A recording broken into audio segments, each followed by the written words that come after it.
2025, the seas of the Indo-Pacific feel less like open ocean and more like a strategic chessboard.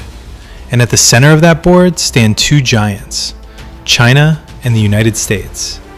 Their competition is not the old World War II style duel of steel-plated battleships, but a modern struggle of massive surface combatants, destroyers, cruisers, and ships armed with powerful missile systems.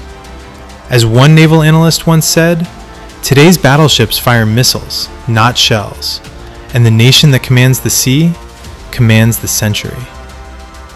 As Chinese audiences watch this rivalry unfold, the question naturally arises: who actually has the stronger battleship force in 2025?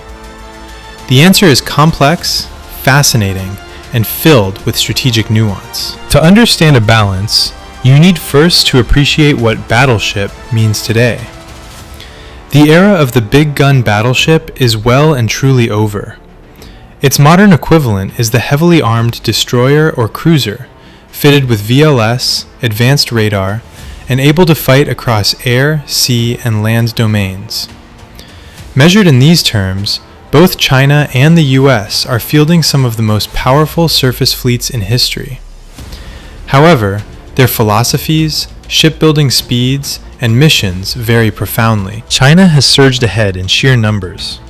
Estimates show the People's Liberation Army Navy, or PLAN, operating around 234 major surface combatants, that is, ships over 1,000 tons, compared with roughly 219 for the US Navy.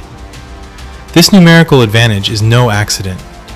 Over the last decade, China's shipyards have produced new destroyers, frigates, and corvettes with astonishing speed. Many hulls are fresh, modern, and built with an industrial rhythm unmatched by any other nation. As one American naval officer candidly admitted, "China builds ships like we build cars." Yet numbers alone do not tell the full story. When you measure power by fleet tonnage, the US still holds the upper hand. The US Navy carries about 3.6 million tons of warships, dwarfing China's roughly 2 million tons. Much of this tonnage advantage comes from America's 11 aircraft carriers, nuclear-powered supercarriers that remain the crown jewels of maritime dominance. No country, including China, operates anything of similar scale, range, or operational experience. Yet China is fast closing the gap when it comes to surface warships. The PLAN's Type 055 destroyer, often referred to as a cruiser in disguise, is one of the most powerful non-carrier ships afloat, with 112 VLS cells, cutting-edge radar, and a massive displacement that stands as a quiet statement of China's naval ambition. Analysts often compare it to the US Arleigh Burke-class destroyers. While the newest US Flight III Burkes carry the advanced AN, Spy-6 radar, and remain technologically superior in key areas, China is catching up fast in the areas that matter most: missile capacity, sensor integration, and rapid construction. The United States still possesses technological maturity and decades of combat-tested naval doctrine. Aegis-equipped destroyers and cruisers have long been the gold standard of air and missile defense. US ships also function in highly integrated networks with Japan, Australia, the UK, and other allies, a true force multiplier.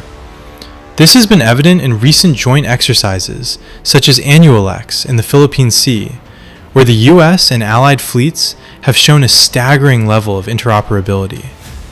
As one Japanese admiral said during the drills, "The strength of the US Navy is not just its ships, it is the nations sailing beside them." China has fewer formal allies, but enjoys the advantage of proximity. The surface fleet is optimized for the first and second island chain, meaning that without global reach, it is nevertheless a formidable regional naval force. While the US Navy covers the Pacific, Indian Ocean, Mediterranean, and beyond, the PLAN is able to concentrate its combat power close to home. That focus creates efficiency and simplifies logistics, making the PLAN extremely dangerous in its near seas. The biggest factor in this comparison, though, isn't firepower, it's industrial capacity. China's shipbuilding industry is vast, modern, and relentless. Some reports claim China's shipyard output in certain categories is more than 600 times that of the United States. That means China can build new warships and repair damaged ones far faster. In any long conflict, this industrial edge could be decisive in determining who controls the seas. As one U.S. congressional report warned, the outcome of a naval war may be decided not on the battlefield, but in the shipyard. The U.S., meanwhile, faces aging shipyards, slower production lines, and a high rate of decommissioning. The U.S. Navy is retiring 19 ships in 2025, while adding only 6 new vessels. This imbalance worries American strategists, who worry the gap may widen in the next decade if reforms are not made quickly. Still to come, the future is much more dynamic. China is pressing ahead with its 4th aircraft carrier, reportedly nuclear-powered, along with the newest destroyers and unmanned surface vessels. Its shipyards show no sign of slowing. Some analysts predict that by the 2030s, China's surface fleet will be larger than the US's in both numbers and missile capacity. The US, for its part, is exploring a shift towards smaller, faster, more numerous surface ships, along with expanded use of AI-driven unmanned vessels. If executed well, this could rewrite the balance once again. So who has the better battleships in 2025? The answer depends on what parameter you value the most. The United States still leads in total tonnage, carrier power, advanced radar systems, and alliance strength. Its ships are more battle-tested, its crews more experienced, and its global reach unmatched. But China leads in the speed of shipbuilding, numbers of hulls, fresh modern designs, and concentrated regional power. The gap between quantity and quality grows narrower with every year, and China's industrial momentum gives it an advantage in the long-term naval competition. If one asks a strategist, this is what they will say. The US has the better fleet today. China is building the better fleet for tomorrow.